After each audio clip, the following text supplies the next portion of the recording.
everybody. I am Tommy, and you are on the Sean Atwood program. Tell you what, I hope you have just come over from watching the Jaguar Wright interview that I just did with Sean. Man, that was wild. Man, that was wild. It is always a good time to be on with Jag. Jaguar is, well, Jag's a legend, isn't she? I mean, let's keep it real. Jaguar is a legend. I'm going to go through and hit some of the super chats here in a minute. Lisa, good to see you. Amy, what's happening? Curious Potato, I'm glad you're here. Anja, good to see you. I'm going to do a short roll call, so just say hello. This is going to be a quick one. I'm just giving everybody a chance to come over here, people. Glad you're here. Glad you're here. Hey, Amy, it's nice to have you here. Lisa B, how are you? Glad you're here. Meredith Lynn, there you are. Hopefully my fiance can find this. I think she said to me, I don't even see a link. I was like, oh, sorry, what?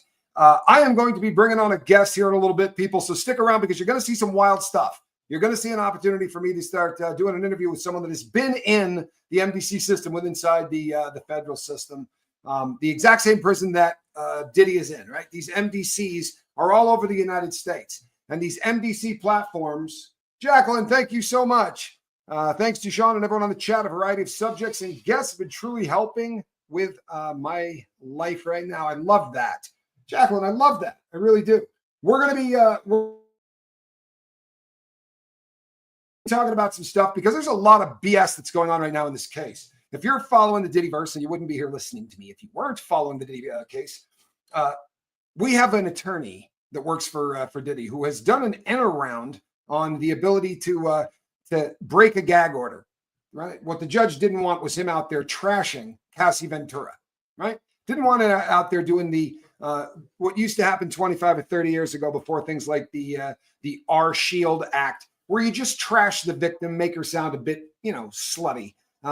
He came out with a letter that said, "Oh, I've seen the freak off tapes. You've probably heard about this, and they just show a girl that's having a pretty good time." Right? She seems to be enjoying herself. In fact, she seems to be dominant in this whole thing. And obviously she was into it, or she wouldn't have kept those recordings. I mean, this dude is one of the most tone deaf people on planet Earth. Well, there you are. Where have you been? For those who don't know, this is my fiance. I know that some of you don't get over to the American side of the pond, but Relatable Reese is my fiance and a member of the Four Horsemen. We are taking down a sex cult. All right. In 2025, we're actually going to take one down. Not theoretically, anything else, not talking about it. We're damn square in the middle of it. And we're going to be talking about it a lot more coming forward. So do try to get a subscribe over there. Do me a favor. Throw her, if you got a wrench, toss up my fiance's link. If you can hit subscribe, you're going to see a lot more of me over there because we're doing an awful lot there. So, but today we're going to start off, before we get into anything else, I want to talk about everything that is being misunderstood about Sean P. Combs being incarcerated, because almost everything you hear is wrong. And I'm not exaggerating, right? I'm going to bring in a guest that's going to be able to shine a lot more light on this because of his time in the federal system and actually being at MDCs. You got to understand something. The MDC concept is different than a prison, right? This is a detention center where you're going to hang out until you go to prison. Prison is your home. That's your forever spot after you've been convicted.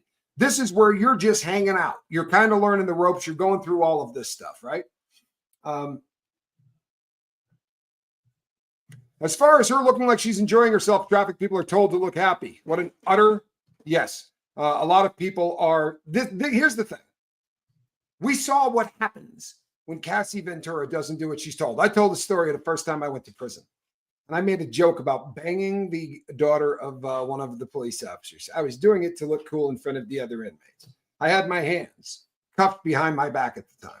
And this cop went and hit me in the face. And I mean, he did it so fast that I hadn't even finished the joke and my head snapped back. If you walked in 2 seconds later, you would have seen the most obedient inmate you've ever seen on planet Earth. I looked to be really happy to be doing everything that man told me to do. Because it occurred to me I wasn't going to fight back very well with my hands cuffed behind my back.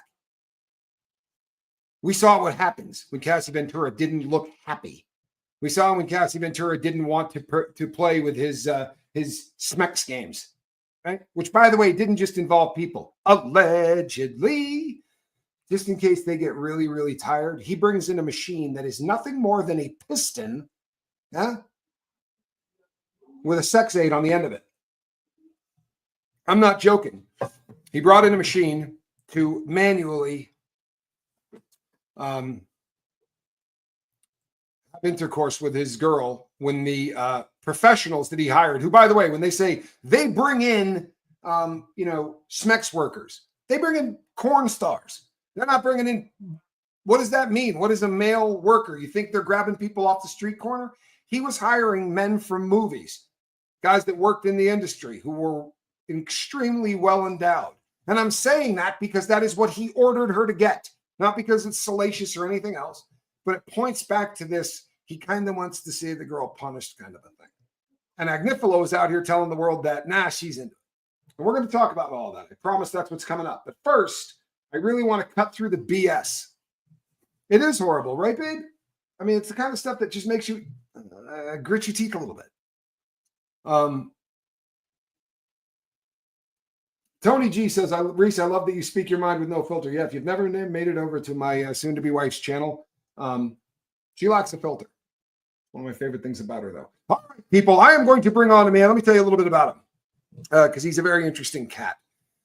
His name is Sam. I'm going to spare you the last name since I don't want to dox one of my best friends on for the whole world. But I met Casper, which is how I knew him. I met him while incarcerated. He had assaulted an officer by trying to pull him through a food slot. It's actually very funny.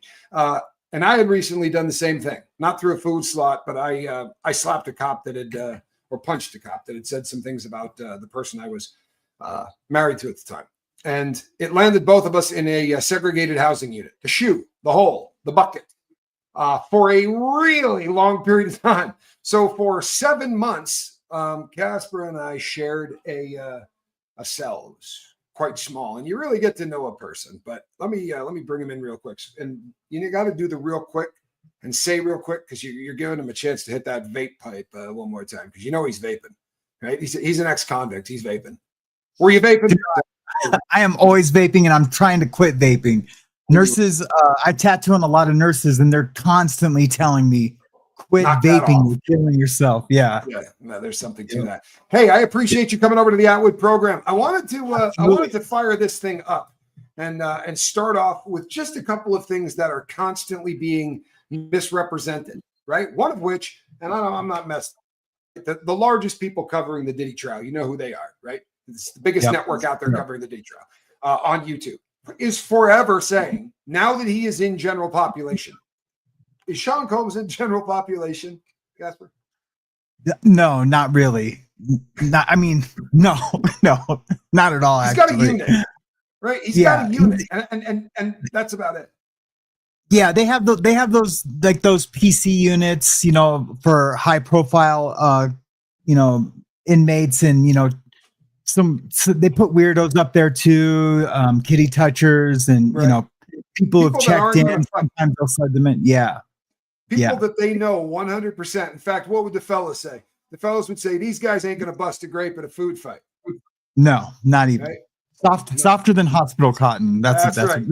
Medicated hospital cotton. That's right. So, and the truth is, look, this is getting old because people are actually freaking out about this. I get emails from people that go, hey, if he's in general population here, how is it going to be any different? He's not in general population. He's in protective custody.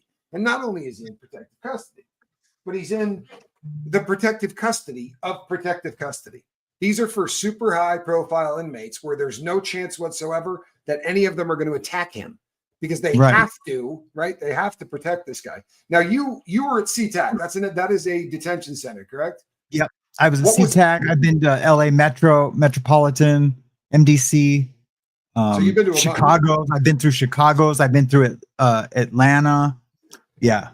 Just a quick side note, amazingly, that somebody escaped from the MDC in Chicago. Yeah. That puppy's a high rise, man. Somebody climbed down sheet after sheet after sheet. He got caught, the drill. But he managed to, the windows at those, just like they are everywhere else. Yeah. He starved himself until he could fit through that. And when I heard that, I was incarcerated. And I'm putting my head against this thing going, like, how do you get your dome through? Well, you and I both have extremely large noggins. So you know what? Thank God YouTube doesn't do it any justice because we really are two people with the largest heads you've ever seen. Amazingly, Yeah, yours is larger than eight and a mine. quarter. Eight and a quarter. Yeah, he has a his dome is visible from space. So you have done time in these. How would you describe the difference between the major differences between this and prison? Because the other thing they keep talking about is Diddy in prison. Like they use the word synonymously. What is the biggest difference between these MDCs and where this cat is going to end up when, if and when? Yeah, first of all, politics. There's absolutely no politics. And if anyone's trying to politic, it's just going to be some lame who the only place in the world he can politic and try to be somebody is at an MDC. Hands down, it happens all the time. Then when someone real comes in, they check him, you don't get no points for being a tough guy here. You haven't put in the work that you need to put in to do any of that. There's so many factors to like actually be like to be part of the politics, So that's the main thing. The second thing is that he's probably got no homeboys up there. You know what I mean? That let him know what it is, how it's going to be. So he's got no homeboys up there to school him. Yeah, because he is a fish out of water. Absolutely. Right. Yep. He's not even done 2 days in county jail prior to this. Yeah. And it's crazy that he's going to go to prison thinking, oh man, this ain't shit. Right? You know what I mean? I can do this. This is nothing. I can do this. Yeah. This is easy, man. There's nothing to this. He's in for a world, and I mean a world of hurt. And you know what? You make a really good point. I told Casper this yesterday in a text message, and I'm not sure that I ever said it to him in person before. But what's insane is when I hit the federal prison system, I had gone to a state prison, and it is apples and friggin' oranges different than the feds. Yeah, it is so different. It's hard to imagine. So when I got to the feds, I had been in there 7 months I didn't have to learn anything about being in prison because Black Canyon was a prison that you could kind of it wasn't a hard time at all. There was no politics really going on. I mean, there was, but you had to insert yourself into it. And I didn't. And when I went to the shoe with you showed me how to make fire. Like these all sound like crazy things to other people, but showed me how to make a screwdriver. I remember I'm watching you taking apart a battery going, what are you doing, dude? And you're like, there's a nail inside. Oh yeah. When I'm into a screwdriver, I'm like the pin out. Yeah, that's right. Yeah. Yeah. I mean, everything that if you don't have somebody to put you on game in a place like that, there's also, there are rules and there's not a list of them written anywhere. Right. So you walk by a guy selling, you go like this, right? Wow, look at how he's got that decorated. And you're in for a fist fight. Right? Yeah. You don't look into a cell that doesn't belong to you. That's a rule that nobody is going to tell anybody. It's like the World's Fair. Everything is new and different and amazing. It's really, you can't not stop. You can't not look. Not look. Whatever I'm trying to articulate. Yeah. Yeah. Like you hear a fist fight going on in the cell. And I remember that this was one of the first screw ups I ever made in prison. We were walking on the top tier and this fist fight breaks out and I went like stop dead in my tracks. And I'm watching it like, yeah, get him. And this dude that I everyone's like, hey, man, don't came look. up behind me with an elbow and just hit me in the back and kept walking with me. And I was like, hey. And he goes, what are you looking at, bro? Seriously, keeping score? And I was like, he's like, you're going to get caught, man. And I'm like, yeah, well, we're good. He's like, no, we're not. That's on camera. They're going to know exactly where that noise came from, you idiot. And I was sorry. Right? Yeah. There's not going to be anybody to put this dude on game. If found guilty, will he go into general population? No. You think there's a chance of that? Way in hell. No. They can't, Wolfie. So here's the thing. And they have a vested interest, right? They have a responsibility to keep you safe. If they find out that they went out of their way to not protect you, lawsuits are incredible. This is going to be a guy that they are afraid of being sued by. He is not going to ever end up on one of any yards. He's going to go to 3 of them. You know what they are, right? He's going to go to the Dirty Deuce in Coleman. Mm-hmm. Yep. Coleman has a couple of USPs, penitentiaries there. Because of Diddy's crimes, his points, even though he's never been in trouble really before, his yard points are going to dictate that he has to go to a United States penitentiary. That's right. And the way that works is you have a bunch of different points that they assess you while you're in there. But one is called yard points. And it starts with, what's your crime? his crimes are all considered crimes of violence, and they are going to be, for that reason, he's going to end up like human T is a crime of violence. And certainly the anything R and the kid stuff, all of this, in addition to his fame, is going to mean that he ends up at the 2 in Florida, Coleman 2, which is a special needs yard, or in Tucson, Arizona, where I'm at now, at the penitentiary of Tucson. Although that one is more, I mean, he has a better chance of ending up there than any of them. That one is definitely more designed for people who have SMEX offenses.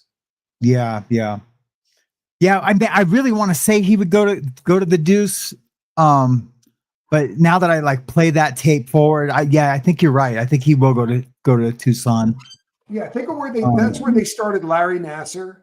That's where they started the guy that that kidnapped Elizabeth Smart. So they're really set up for it. Yeah, the really high profile scumbags tend to end up there. And the last one that really was a dirtbag that went through, this was the guy, and we covered it on my channel. This guy, or a lady rather, sold her child to 2 chemical dealers, right? They gave him, and they ended up giving syphilis and HIV to a girl who was like 12 years old, right? And or it might have been younger than that. It was horrific. But they sent him to Terre Haute, Indiana, to the USP at Terre Haute, and he didn't make it. Yeah. They rubbed him out almost instantly. I mean, literally almost instantly. He got a life sentence. It didn't make 2 weeks. That's a yard where even the Deuce, those are yards where if you put a freak like that on that yard, they're going to hit him quick. If they put him in Tucson, that yard has way more weirdos in it, and he's got a much better chance, I think, of at least, I don't know, half-ass surviving. Right? It's going to be bad for him. It really is. Do you think Diddy is going to be handing his money out to everyone so they leave him alone? Well, see, and I've played that tape too in my head. Like, that is for sure. Like, if he's got some homeboys there in New York, like New York dudes, they're definitely going to try to pull them under their wing and extort him. They're going to extort him, you know, even if he's completely safe there without sending him money, they're going to make it seem like, no, you need to send us money. I know I would. If I was his homeboy, I'd be like, and don't worry, you're you know, we'll keep you safe. Yeah, these cops might say you're safe here, but you're not. You know, these white boys are trying to, you know, kill us, kill you. You know, you got these weirdo charges. You know, who knows? So they're gonna whatever story list try to get money. Absolutely. Yep. And here's the problem with that scenario, because I know you've seen this play out. I've seen it play out. So I was at Victorville, and there was a Russian guy, and the guy's paperwork, right? I don't know, man. Honestly, his paperwork came back clean. When we ran the dude through, everything was all right, but they pacered him, right? So his Fed stuff was clean as a whistle, but he had a state charge out there where he ratted on a bunch of people, and it was, you know, and that paperwork hit the yard. And instead of running him upstairs, they decided to see what kind of coin the guy had. And it started out with him putting a list in for like, you know, 5 or 6 guys. And then another tough dude would hit the yard and be like, hey, why is that Russian dude not buying my store? He's buying your store. And I'm not joking you, man. Like, you would go up on store day, no matter what unit was shopping. And that fool, he was paying for everybody in there to eat. And it gets to a point where they either have to draw a line in the sand and go, I'm not paying anymore. Right? Yeah. They're either going to throw down or they're going to run out of money. I think he's going to be handing his money out. I absolutely think. Yep. I mean, there are vultures in there right now going, bring him here, bring him here. Yes, dude. Yeah. You know, when you're in prison, your life is trying to figure out hustles. Do me a favor, Wrenches, throw the link up to Casper's YouTube channel. And while you're doing it, while you're doing that, make sure that you put it up for Chase the Heat and for Relatable Reese. And then just do me a favor and do that about every 10 minutes, because I'll forget. And I'll tell you what, as Casper knows, you're going to be seeing a lot more of the 4 of us together. We got a really ugly, we got a mission. Right. We got a mission. Larry Nassar was the gymnast doctor that assaulted gymnast. The kidnapper of Elizabeth Smart was Mitchell. Correct. Mitchell, I actually ran into in person in Oklahoma. And watched him get crushed by a dude. The guy's about 4'8". He's the smallest dude you ever see. Crush him. And the guy talked to a cop beforehand. He said, man, I'd like to hit that dude. The cop goes, go smack him. And he goes, Yeah. I don't really need the loss of good time and all that stuff. He goes, in Oklahoma, you think we're going to fly you back here to see the disciplinary hearing office? Yep. He's like, bro, you hit this dude here. I promise you got nothing to worry about. And yeah, I got a bunch of write-ups in Oklahoma because I knew I'd get it off. Yeah. Yeah, they throw him out. They don't want any part of it. Larry Nassar, by the way, because this is an important point. Pay attention, everybody. This is actually an important point. Everybody keeps talking about how if you got the cash or you got whatever, you could be protected. Larry Nassar's filthy rich. This guy's got dough for days. But unfortunately, every single place he goes, unfortunately for him, every single place he goes, he does not spend 2 days on a yard before somebody hits him. They all know who he is. And once they know they can hit you, you understand what I'm saying? Like this guy isn't going to fight. So even guys that aren't all that tough, but would like to look a little tougher, if they know you're not going to fight back, you don't have to worry about the tough guys. You got to worry about those low rent dudes that want to look tough because they're going to fire on you. I promise, man. It's going to be and to be able to say that they did. I mean, I know I would. I mean, even now that I'm the most chill cat in the world. Like I've left that life behind. I know if the old me, if I was there, I'd be dying to smash that dude. Everybody, and and write a book about it later. I can't think of anybody that I know that wouldn't have the exact same attitude. Here's an opportunity for a trophy, right? Look at the guys that hit Jared Fogle. And but by the way, that's a story that's got to stop happening too. Everybody goes, well, Jared Fogle only got beat up once. Where did you get that story, man? Yeah. Right? One of them made it to TMZ. This dude's been living in hell for his sentence. And if he tells you he's not, he's lying. Right? I was on that compound and the cops used to say it all the time. They'd go, that dude gets beat on constantly. Yeah. And everybody knows him, knows what he looks like. Even if you've lived under a rock, you know the subway guy and you know that he has sex charges. So I got your $5 foot long there, brother. Right? Go on. Yeah. Not very popular. So here's another question. A lot is being made of the fact that so this dude doesn't have an opportunity to join a gang of any kind. Right? There's nobody that's taken this guy. The only exception to that would be, and I'm not trying to make anybody angry, but we're just keeping it real around here. If he goes in there and starts saying salam alaikum a lot, there's a group of guys in there that will absolutely take him on board and they will write off whatever crimes he has done because he did them prior to getting right with Allah. Yeah. Yep, they sure will. I think it's going to be his play. Yep, and there's a lot of hideouts in that car. There's a lot of good dudes too. Don't get me wrong.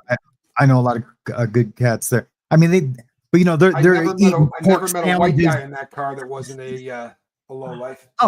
Oh yeah, that not one. They're all bad. They're hiding.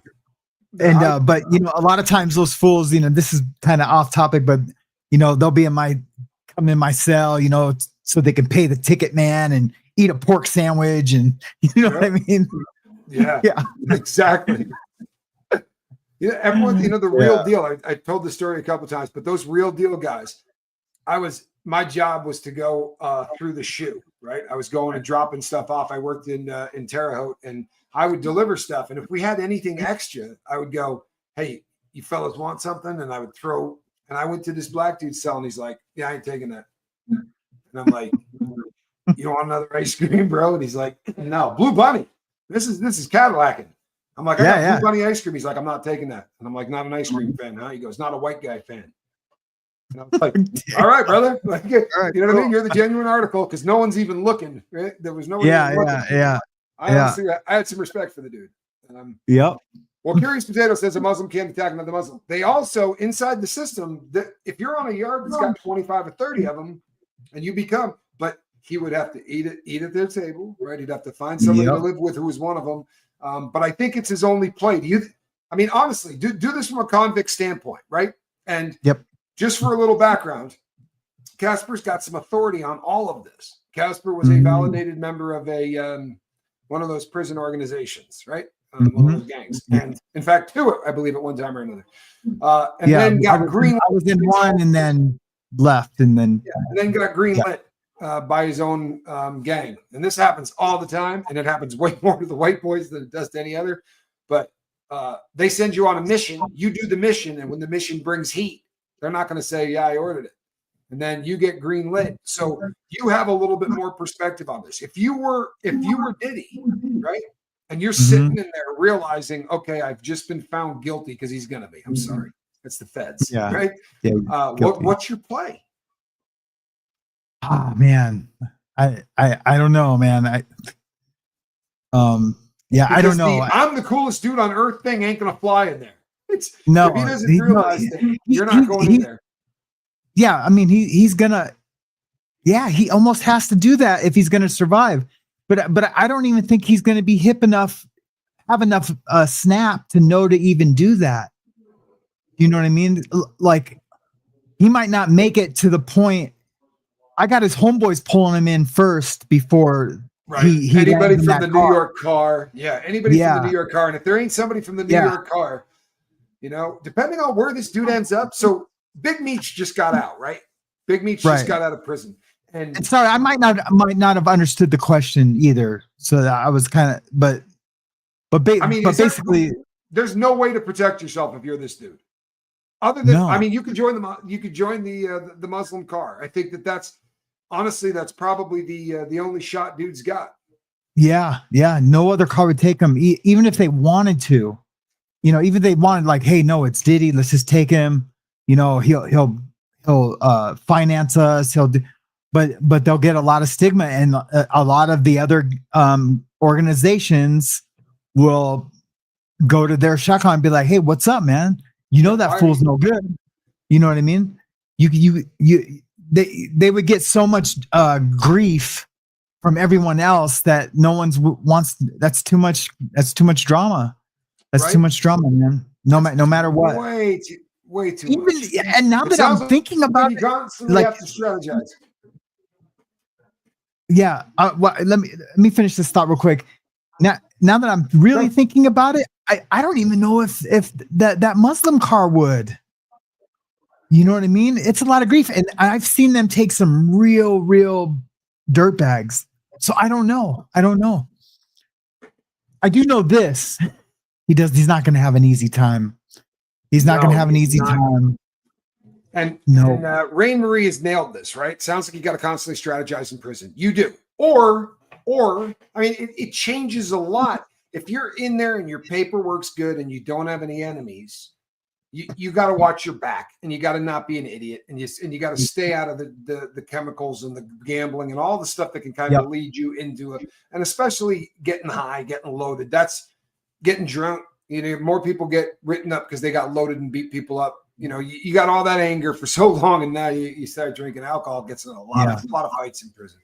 But if your paperwork's bad, like if you're this dude, the whole prison system knows who he is. He's not going to walk on a yard and be like, "I'm gonna blend in here. These guys probably don't even know what happened, right? I just got to get a job in the kitchen, right? Like you're Diddy, man.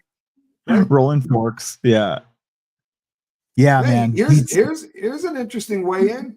Hell no, we wouldn't take Diddy. I'm a Muslim from DC, and I've done time at USP Big Sandy. Well, Big Sandy's yard, brother. Big Sandy is yard. I'd like to hear that.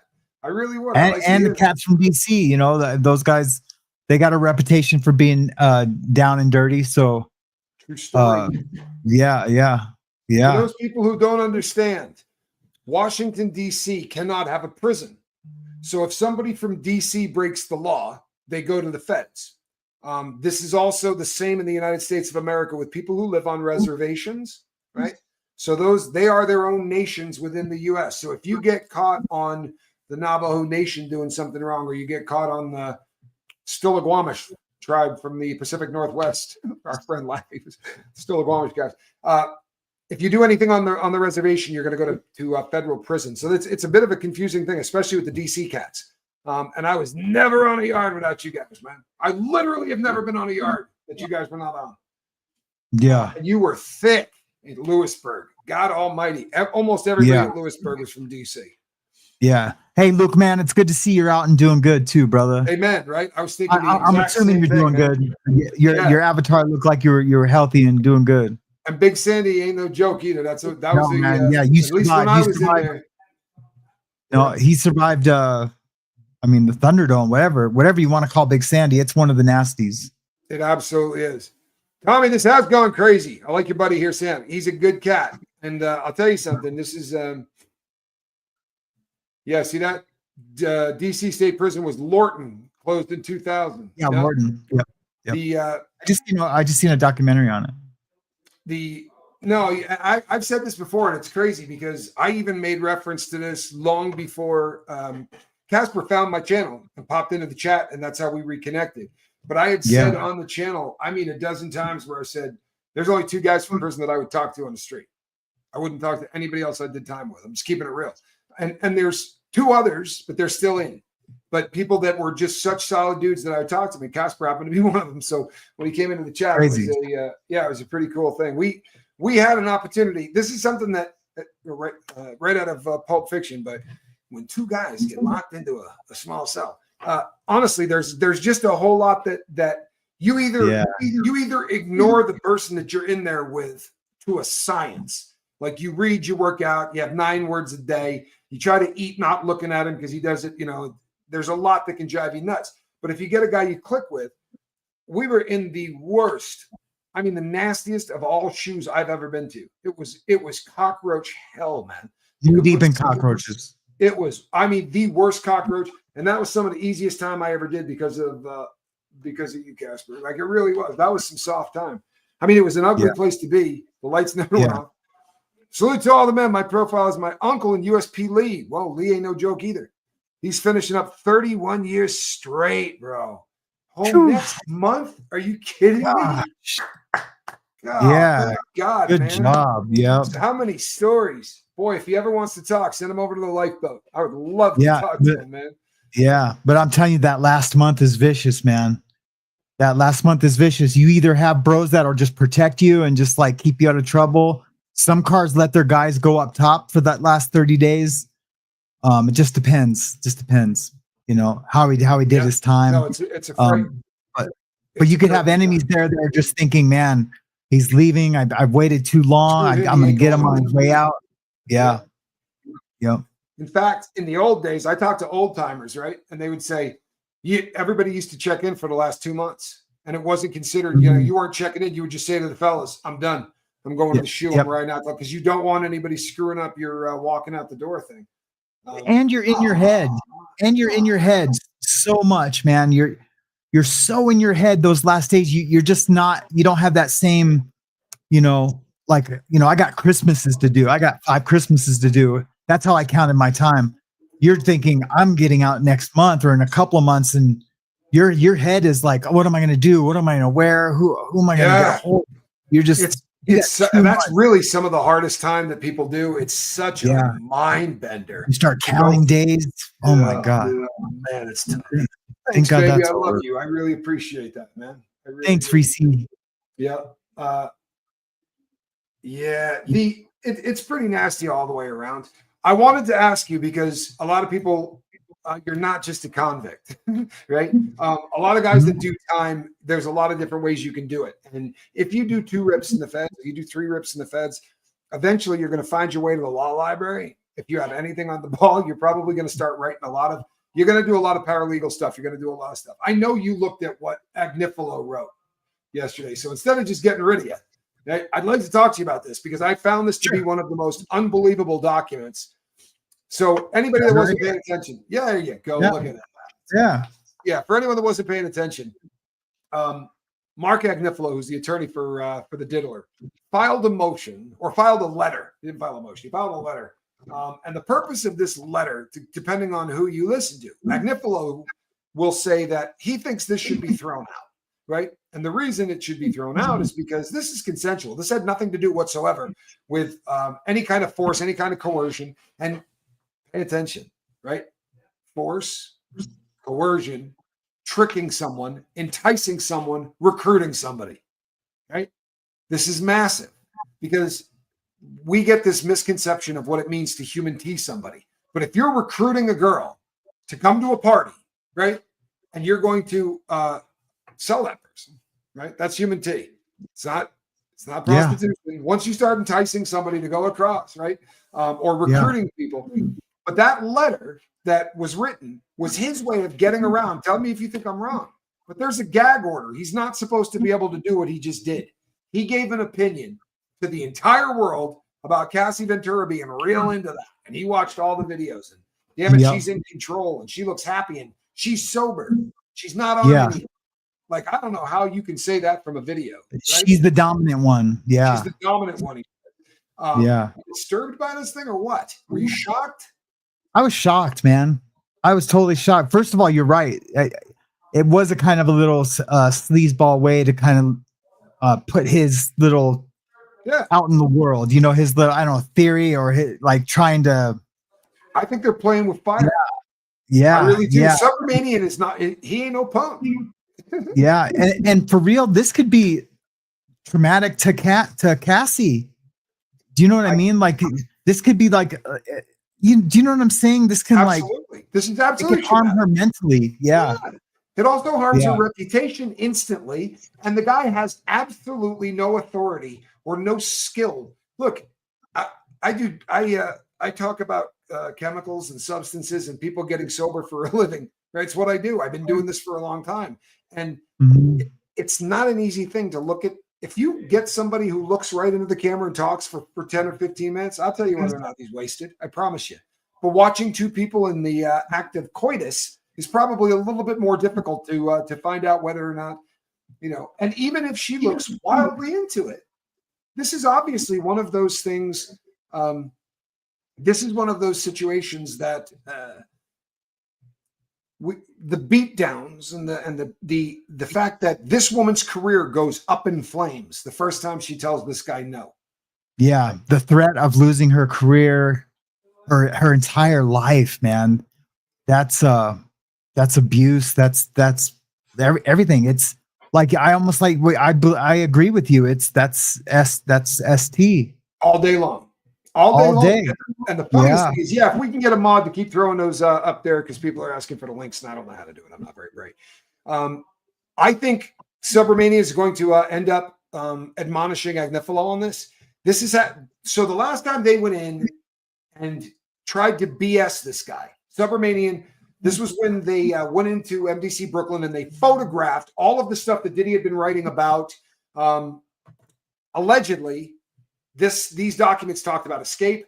These documents talked about who needed to be threatened, who needed to be bought off, who needed to be coerced, and how. All of this stuff was in there. These are crimes, right? They went in and took pictures of all of these. And then after the fact, they went and wrote legal on the top of it, right? So as if to say, you can't take this. This is between me and my client. He wrote legal on the top of it. The original photographs showed that it never said legal on the top of it. And the judge said, next time you make a representation in my court, you better make sure that it is accurate. Now that sounds, right? That's a judge going off on you because a federal judge go off, right? He just said you're a liar, right? I think this is going to be a big deal for him because this gag order was insisted on by them. Yeah. Right? This was their gag order. And then he writes this. Why not seal the entire letter? Yeah, that is nuts, man. That is so nuts. I mean, there's some redacted parts in it. And who knows what that, those things say. There's, right. There's some, I mean, what needed to be redacted really? Yeah. Only right. thoroughly enjoyed herself. Oh, they're just talking about victim number one, but if they're using victim number one, they're not going to use their name. So I don't know. Yeah. But sadly, the whole world knows who victim number one is. Right? One. Yeah. And the whole world assumes that victim number two is going to be Little Rod. And I don't know whether or not victim two is Little Rod. It's logical, right? Because if you look at what the prosecution is laying out, if you remember the first press conference way back in the day when the district attorney from the Southern District of New York held a press conference, a black guy, he's just recently been replaced. But he came out and laid out their case in chief. Now, if you've been following this stuff, their case in chief was Cassie Ventura's lawsuit.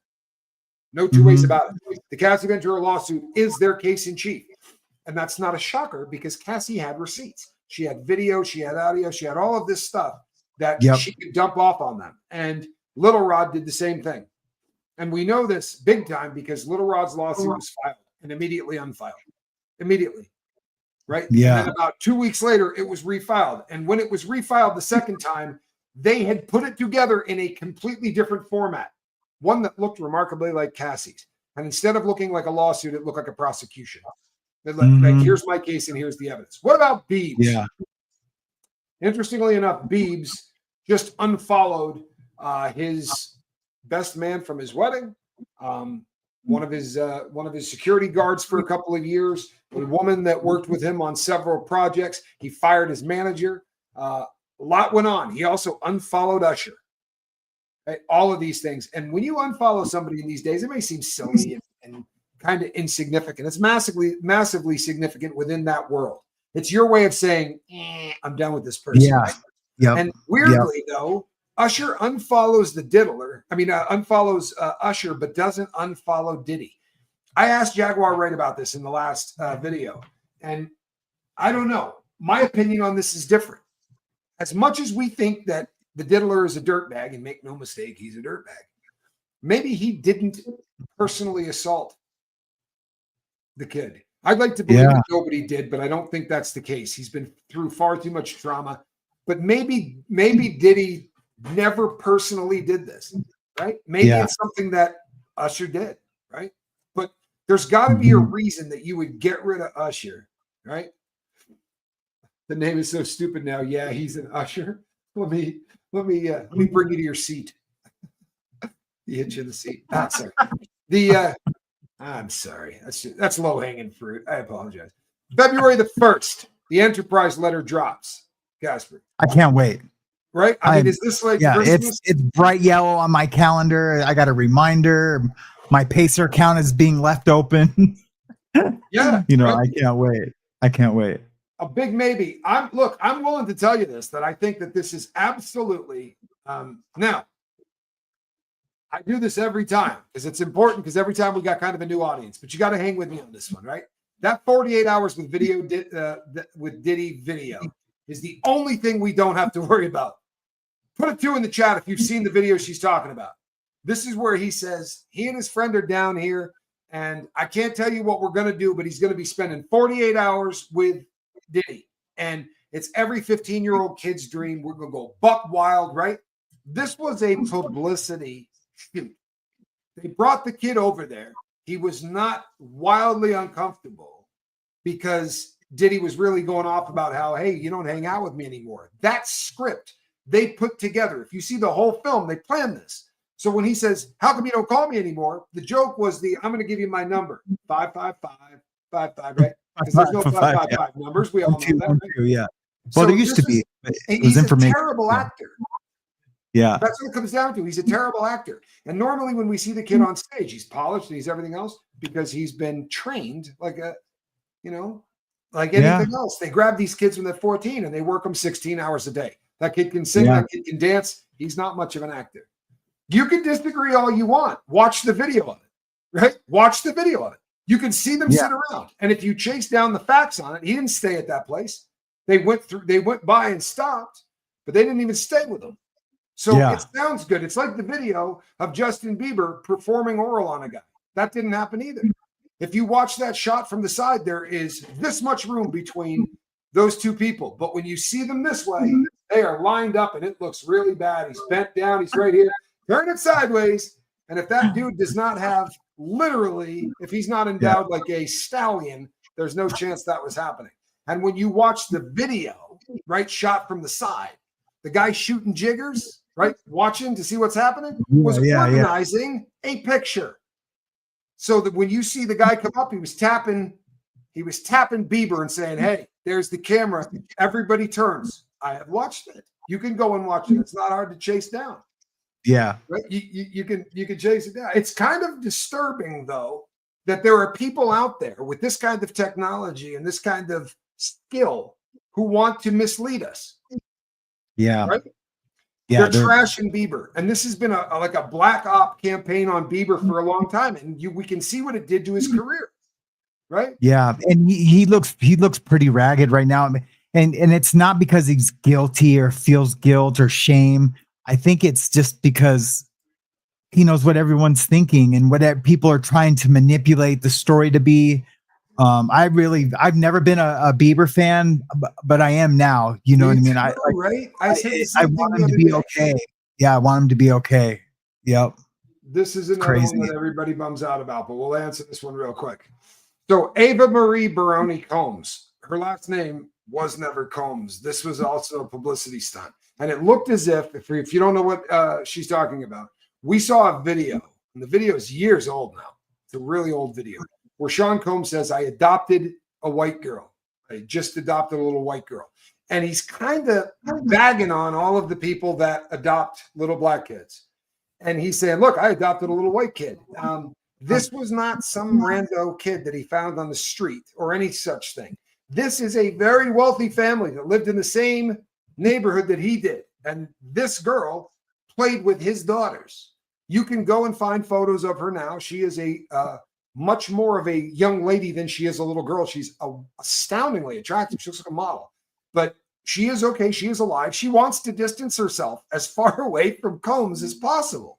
Right? Yeah. This is now people go, you can't prove that they weren't adopted. No, I can't. Because adoption records are not something you can access. I don't care who you are. Right? Mm-hmm. So if there was an adoption, but there isn't. The girl lives with her parents. She had a TikTok channel until she stopped having a TikTok channel. Right? But it's hard to chase down. And she stopped having a TikTok channel right around the time it was no longer cool to have Ava Marie Baroni Combs. And I'm sure her family all thought it was really funny until this guy became the world's ugliest predator. She really is a very, very pretty young lady. And she's, it was a hoax. It was just a publicity stunt. And you know what? It was funny until it wasn't. Everything about this guy is aging like milk. You know what I'm saying? Yeah. Right? Think of all of the videos that you can think of off of the top of your head where you go, even the video with Bieber, even if he's not doing anything wrong, it's just creepy, right? Everything about it is creepy. Yeah. What do you need at a party? Well, we need water and we need locks on the doors. Everything. Gotta keep those girls in, right? They're trying to get out. Yeah. It's yeah, it's crazy. Fairy Tale Queen, I'm glad that you were alive. That's horrific. And if there's more of it going on, people, I know that this is an uncomfortable subject to talk about. The human T subject makes people want to look away. And my hat's off to all of the people who don't. It's everywhere. It's literally everywhere. And we're going to be exposing so much of it this year. There's going to be so much of it getting rolled out. We've got a team together that are working on this because this is, it's our mission. There aren't enough people that are fighting in this fight, right? There are not enough people fighting this fight. And even a lot of the people who aren't, if that makes sense. There are people who are fighting the fight for clicks. Like, and let me tell you just how much that differs, right? If I do a show and I put in the title, we're going to talk about human tea, I'm not going to get paid on it. It's that simple. The show that I did on the kids that were adopted by the two men, and they systematically, those guys got 100 years each, right? They demonetized that video. They demonetize every video that I do that's controversial in any way. And it's because they don't want us talking about this stuff, man. Yep. Yeah. Did you notice that when our night yard the other night, mine got demonetized on my side? Yeah. Fight that one though. Fight that one. That one limited. I think I might have gotten back. Yeah. Yeah, but I don't do those for money, I don't either. And that's the point, right? And Quibs isn't doing it either. When we like the justice stuff that we're doing. And she was playing some audios the other day. People, it's disgusting what is going on, but I really over the course of this year, I want everybody to get an understanding of what human tea is, right? Because I'm tired of people going, well, it's just prostitution. No, it's not. A prostitute chooses who she will sleep with. She chooses when she will sleep with them, right? Or the vice versa. A prostitute could be a guy, whatever. But you're making those choices, right? No, you're right, Lady Warrior. And do you think there's any chance we hear Bieber make a statement? I don't think the kid's going to do that. I think it would be career suicide.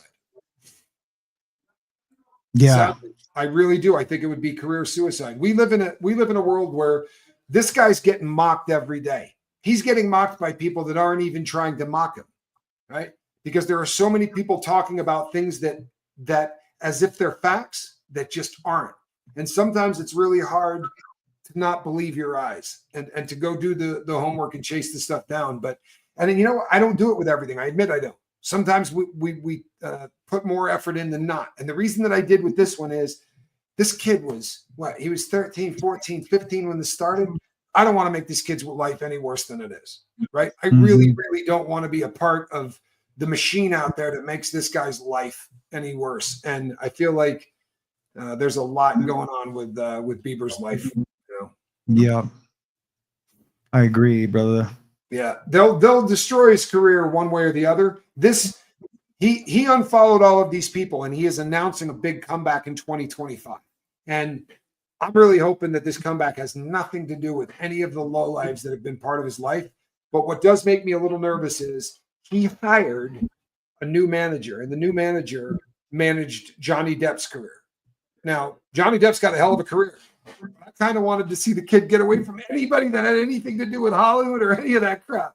You know what I mean? As far away as he could, because they have used him. Now, I'm not saying, right? Here's what has been alleged. If everybody is in the dark on this, what is alleged about the Beeb is not just that Diddy took advantage of him or Usher took advantage of him. What is alleged is he was sort of ordered to go on vacation with grown men, right? And he went on a bunch of them. And it is alleged that it wasn't all on the up and up, that these were people that enjoyed kids and they were just, they're weirdos. I pray that that's not the case, right? But it certainly looks like it is. When you see him do interviews and literally break down when he starts talking about people like Billie Eilish, where he says, I just wish I could protect her from the things that happened to me, right, in this career. Because he knows I wouldn't wish that on anybody. It's disturbing, man. Yeah, I didn't know that. You know, here's the thing. Everybody says this guy's fantastic. Everybody says that the guy that manages, I just said his name a second ago. Anyway, Johnny Depp, the guy that managed Johnny Depp, everyone says the guy's an ace, but I am to the point now where this industry in itself is foul. I mean, is there anybody that disagrees with me on this? No, and God just burned it down. Yeah, I mean, sadly, it's hard not to see the symbolism in this, right? And I know there's arson or whatever, but it's hard not to see the symbolism. I can't tell you the number of videos I did this year where the thumbnail was a picture of the Hollywood sign burning, right? I'm surprised they haven't called me. I did so many of those damn thumbnails, right? Honestly, the day when somebody called me and said Hollywood's burning, I was like, damn. Right? And I hope I didn't know until like day 4, and my family lives there, and that's because that's where I'm from. And someone said, he's like, hey, is your family okay? I'm like, what?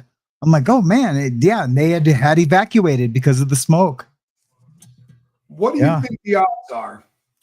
So they're claiming that this thing is going to go, the Enterprise letter is going to be the first day of February. Within 2 months, all the filings have to be done, right? And in theory, Cinco de Mayo, that we're going to see this thing start with voir dire, where they start to pick the jury process. You think there's any chance this trial goes off on May 5th? No way. No way. No way. No. I think there's a good chance it'll happen this year.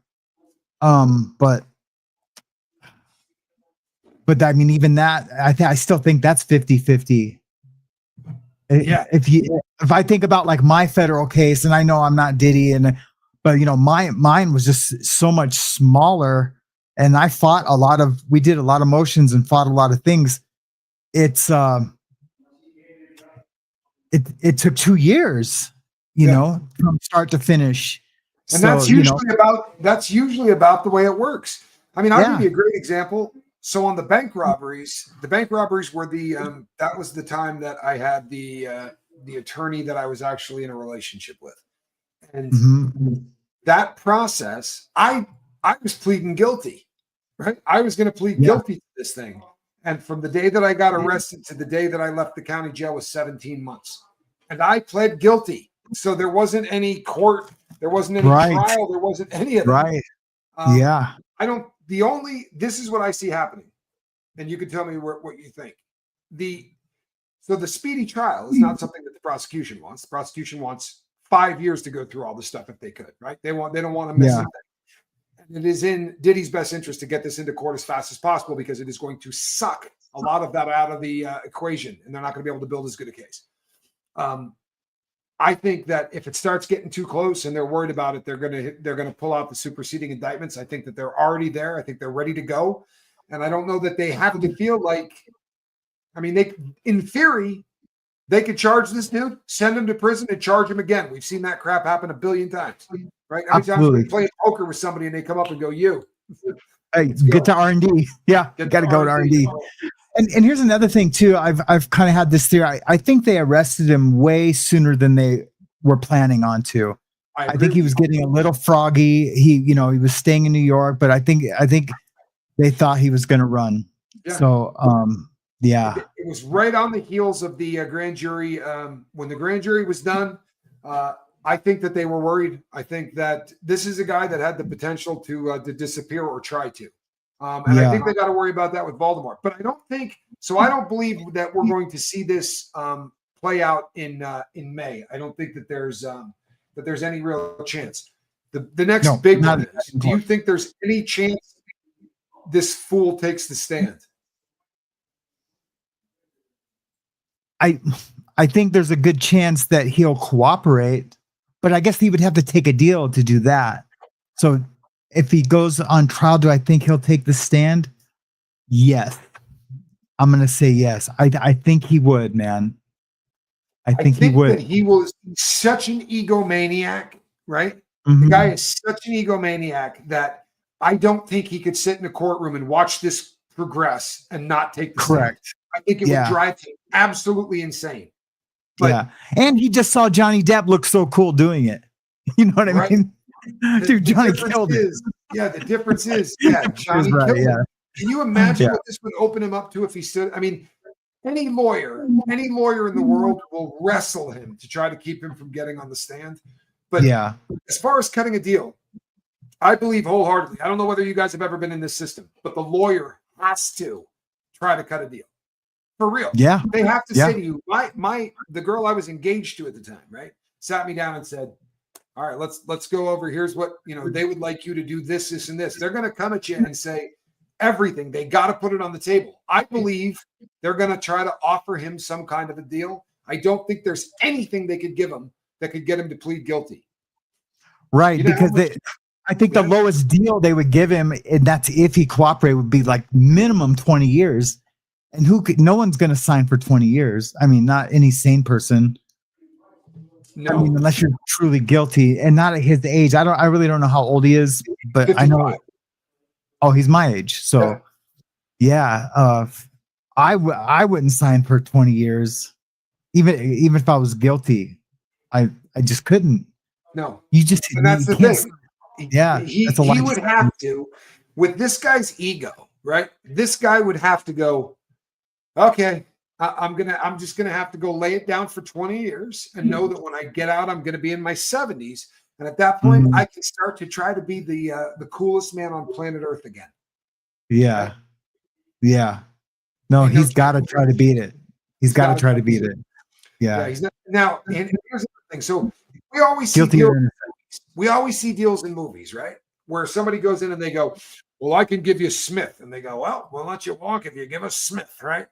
It doesn't work like that, right? That's not how it works. You write them a letter and you say, "Hey, I can give you Smith, and here's what I can give you. Smith did this, this, this, this, this, this." They go all the way down the whole list, and then they go, "Yeah, okay, we can work together." So what does that mean for me? I don't know. We'll let you know when the judge gets there. Yeah. Get a deal like you see in the movies. You proffer what you can give them, and then you go to court, and they say to the judge, "He offered substantial help, Your Honor. You might want to take that into account during sentencing." And that's all they can do. A couple of points. The guy that ratted me out on the bank robberies got 4 months off his sentence for doing it. Yeah. Crazy, right? 4 months? Do you know the hell he put up with for rat money? I'm not kidding. Every time. So let me explain something else. When you're in the system and you go to Oklahoma, what's the first thing you do is you say to people, where are you going? Where are you going? Where are you going? And the first person that goes, I'm going to Sheridan. I know a guy at Sheridan. I want you to go see him. Right? I want you to go in there and tell him I said hi. And this kid that turned me in ran from every prison. I'm not kidding you. Like he would run upstairs. One of my friends would go in and see him and go, hey, Rocco told me to stop by and just ask if you're okay. You okay? I'll be checking in on you. The guy would grab his stuff and go check in. They actually pulled me in the office in Black Canyon and said to me, you got to stop pushing up on your snitch on the guy. And I'm like, what are you talking about? I'm like, we got keep separates. Like, how am I pushing up on this dude? And they explain the story. I'm like, oh, that's got nothing to do with me. Right? You can't get me crap. You know? Yeah. It's funny stuff. Did he saying he's a cuck with a young woman he can't satisfy, and the freak offs were for her pleasure? Hey, you know what? It's a thought, but it's not. I don't think he's a guy that could go into court and say, I can't satisfy a woman. I don't think he's made of that. I don't think he's made of that. I think he'd rather get life in prison or the death penalty than show up in court and say he couldn't satisfy a woman. Can you imagine? Yeah. I don't see that one going. This is a guy. This is a guy with a really serious ego problem. Casper, did you catch the documentary on Peacock Network? No, but I downloaded Peacock yesterday to watch it. Yes. Yeah, I'm sorry, man. I should have watched it. Well, I mean, I knew I was going to be on today to talk about it a little bit. And, M13, that's actually a really, really wild comment. Informed consent, Nuremberg for medical experiments and schmecks. It's almost ridiculous what these lawyers, it's almost that ridiculous. The concept. And then the final one that I really loved was she kept these tapes on her phone because they were trophies. She liked watching them. She was into it. But for the lawyer to say that, right? I can't imagine being that tone deaf. I can't imagine being that insensitive in 2025 toward victims. I think that the judge is going to shred him. I really do. And I think that as the judge in the civil suits said to Voldemort's lawyer, keep doing what you're doing and watch what it does to your client, right? Keep pissing the judge off because it's not going to mess with that attorney, but it's going to mess with that because they're going to punish that attorney by screwing their client, right? I mean, that really is the way it is. Yeah. You know what? Look, everybody's coming together on this. Diddy was on so much blow, he couldn't get it up. See this? The story's coming together. The story is starting to come together. First, he just couldn't get it up. Now it's a dope thing. I don't think he would ever admit that. Do you think if Epstein was still alive, Diddy would have been incriminated sooner, or do the two cases have been involved with each other? The charges are so similar. I think that there's a decent chance that they're probably managed by the same people, right? Or that similar people are involved. I don't think Diddy's smart enough to put together the operation that he was running. I think he might be able to run it with the help of Christina Karam and all the people he had around him. This is a big operation, people. It's not just him out being a weirdo and being a creep, right? He had a network of people whose job it was to go out and find victims. This is what is being alleged by the federal government, right? They have named 5 of them in the lawsuit with Little Rod. Between the 2 lawsuits, there are 5 names of people whose jobs it was to go out, right? And like a whole team of Ghislaines. Yeah.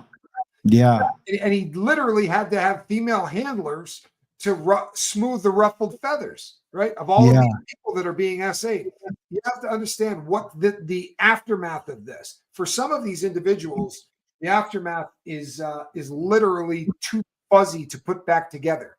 For some of them, they remember every detail, just can't stop it from happening. Gamma hydroxybutyrate is a really unusual substance, and it acts on people in different ways. It's just unbelievable that this goes on, that this had gone on for so long. it's just my mind is just blown every time that we sit and talk about it, and then when I hear the details of exactly what it is and what the government is alleging, it is huge, and it's so ugly that I just, it's hard to even wrap my mind around it, like, because I mean all kinds of things should be considered. Like, is it like our shadow government, involved in controlling it? Is it the Illuminati? Is it the the same guys that ran the Grove, whatever that the Grove thing, I can't remember the name of it. And Bohemian Grove. Is it all part of that? Is there, is like there's this puppet master of men or women. I don't want to just say men, but it's most likely men, because that's who are usually perpetrates diabolically evil and who perpetrates it. But it blows my mind. And that's without putting on our tinfoil hats, right? Right. Now, if we put on our tinfoil hats, oh my God. I mean, it's a little bitty tinfoil hat, like the little pirate hats you used to fold out of newspapers. It's I like think one of those. It's so much bigger. I've done a couple of shows already where I talked about this entire debacle, and it's, to me, I think it's, first of all, it's worthy of donning a tinfoil hat a little bit, but this is so much larger than anybody has any idea, because we're talking about, when you say the entertainment business, when Me Too happened, we were like, yeah, those people out in Hollywood with this casting couch, music, modeling. We're hearing that allegedly there were cops in New York that were telling other cops, you want overtime for this weekend? Here's what you're going to have to do. And they're busting all of these people, right, that are getting oral sex so that they can hook these people up with overtime. We're watching this take place everywhere, and it's all like the Kardashians. I did a show on the Kardashians. The Kardashians. Right. There are names that keep coming up in every single one of these stories, right? How is it that the same people's names keep coming up, right? And as you start to chase this stuff down, honest to God, I'm not even kidding. You will trip across things where you start going, I'm a little freaked out. Like, I don't know that I want to go out and tell the entire story, because you start to realize these people do kill people. There are people dying, man. There are people there seems to be a hell of a lot of pneumonia going around. This fake pneumonia stuff is about 6 people that I could come up with off of the top of my head that seem to all die from pneumonia in a country where it's such an uncommon thing for a young person to pass that way, right? And then to be all like 2 or 3 degrees away from Diddy or Epstein or whatever, and then of course 6 degrees from Kevin Bacon, because everybody is. I know I'm 4 degrees from Kevin Bacon, so I can actually get closer than that. Oh, I bet. Yeah. There was I did a deal out of Canada, and my partner in that deal was also partners with Sir Bob Geldorf on a deal that he did, but they shared an agent. Yeah, shared an agent. So. But we digress. Yes, we really do. I think, here's what I think. I think that that Hollywood and the entertainment industry in general is completely a show, all of it, every bit of it. And I think that they use it to as a propaganda arm to successfully do what they want to do. And I believe that, this is going to sound nuts, get out your tinfoil hat, but I believe that since Diageo as a liquor company, right, one of the biggest in the world, they're a behemoth. We're talking about, they estimate that Diddy's calling them racist and filing and doing all that cost him $13 billion in market cap. If you can lose $13 billion in market cap, you got any idea how big a company you are? These people are behemoths. And BlackRock is involved, right? Huge company. One of the biggest companies on earth, if not the biggest company on earth. They're involved. You know what else they're involved in? Private prisons. You know what else they're involved in? The hip-hop industry. So if you can get a whole generation of people that are all trying to live this gangster lifestyle and capping each other and doing all this, don't think about today. Think back to the crack wars, right? And what was going on all then, and how all of this seems to be tied in.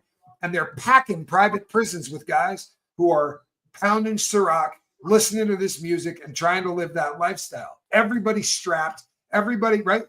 It really does become almost a perfect machine if you're trying to fill private prisons. I know it sounds nuts, but I honestly believe that this has been a plan. And we watched the populations in our prisons go through the roof. We also watched right around the time that all of this hip hop was jamming, the administration that was in office at the time, in their infinite wisdom, saw the need to change almost everything to a federal offense. When Casper and I started out as fledgling little criminals, the only people that went to prison in the feds were kidnappers, bank robbers, and massive drug dealers. Right? Yep. Nobody else went to the feds. That was it. Yep. And there were only a handful of federal prisons. And then they got in there and started cranking them out and cranking them out and cranking them out and cranking them out. And then the Unicor system got in there, and every single uniform for the United States of America's military is made in federal prisons by slave labor. On top of that, we make them for Israel. We make them for almost all of our allies. And if you happen to have a business that makes shirts for the military, how do you compete? How do you compete?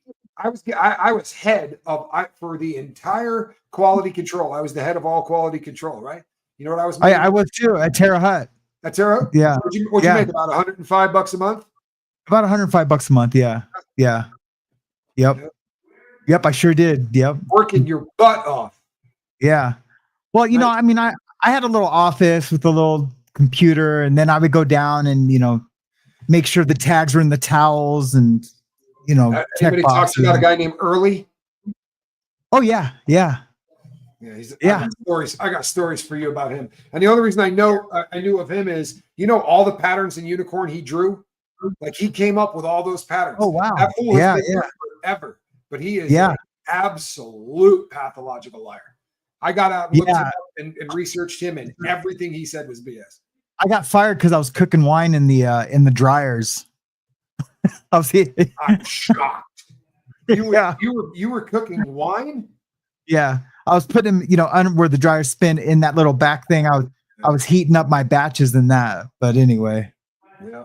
I've been in that Unicor. I actually worked in the one across the street, but I had been in that Unicor probably 30 times. They used to bring us over there to do repairs. Yep. Yeah, they had a Terry mill, everything. Yeah. The Terry mill was incredible, bro. That's the job. Incredible. Yeah, that's the job you wanted. The Terry mill guys made a fortune. And the guy that ran it, not trying to get the cop in trouble or anything, but he would bring in a cart of smokes, and he didn't care. He didn't care who did what. He was all right. Do you believe that there are tunnels? There's a lot of talk, and here's the thing. Just bear with me real quick on this one. What if all that is misinformation? Because in the letter that you got in front of you, written by Mark Agnifilo, he says, he says, we didn't see any hidden cameras. We didn't see any tunnels. All of this ridiculous stuff that people keeps talking about, prove it, right? Prove all of that stuff. I do believe there are tunnels under that house, right? I don't know where they go. I struggle to think that they go all the way into LA and pop up in a coffee shop. Right. I'm not trying to be disrespectful. I don't want any of you to hate me, but that is a story that's got a lot of traction. And there are people talking about how kids are, you know, being brought into that Starbucks. I'm a convict, folks. And I know one thing for sure. Two people can keep a secret if one of them is dead. Right. Yep. If prison teaches you anything, it's that no one, you know, you got one ace deuce in there, right? There are people you can count on. I had no doubt about Casper. But as I said, I did a lot of time. I had a lot of cellmates. I remember 2 I trusted. Mm-hmm. You know, I did a lot of time. People tell in prison. People tell, right? Yeah. See, this is me. I want to see proof of them. Yeah. Darcy, I'm not going to be upset if I'm proven wrong.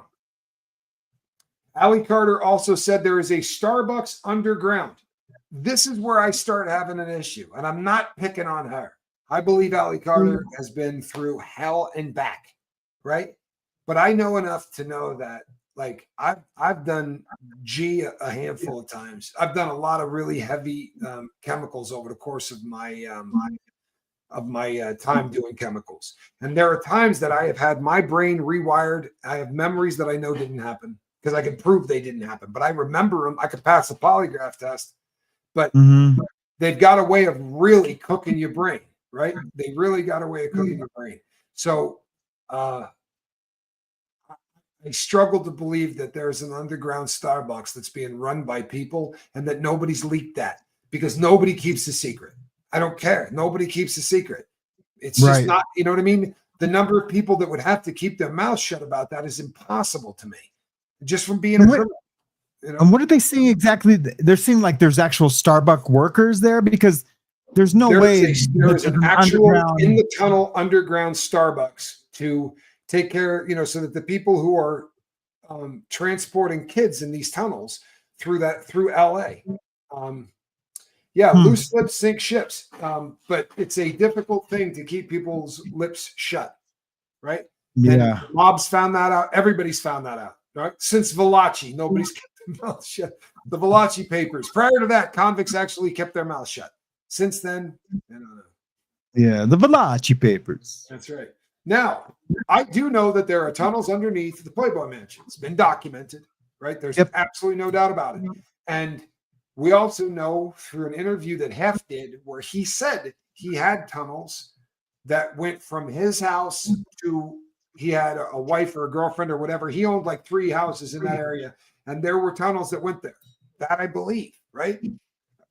Right. To think it goes from there down all the way into downtown LA and up, right, through the basement of a Starbucks into the city, and that's how they're getting kids in there, I struggle with. And I'm not telling you, like, don't hate on me, people. I gotta occasionally be a voice of reason. And there are things that every once in a while someone needs to say. For instance, do I believe that there are 300,000 people that are lost kids in the US? I do. But 300,000 lost kids doesn't mean that every single one of those people are working in a whorehouse. A lot of those people that came across went to homes where their families are, right? It just means that we don't know where they are. Doesn't mean every one of them is being trafficked. And sometimes when we start saying things over and over again, the details get lost. I don't think that there are 300,000 of those kids that came across that border that are all being human teed. I don't believe that. I do think if it's more than one, it's a problem. But you got to realize a lot of those people are coming to people in the U.S. that are waiting on them, right? I knew a bunch of people. And there would just be more rumors of more like hidden brothels, and you know, because or do you know what I mean? If it was that heavy, and like God forbid if it is, let's just pray that it all gets found out and shut down. But if it's that heavy, they have to have customers, or they have to have people that participate. And you would have heard rumors. Do you know what I mean? Just on the streets, people talking about it on the streets, because no one can keep their mouth shut, like you said. And I don't know. It's just all so mind boggling to me. That it's this huge.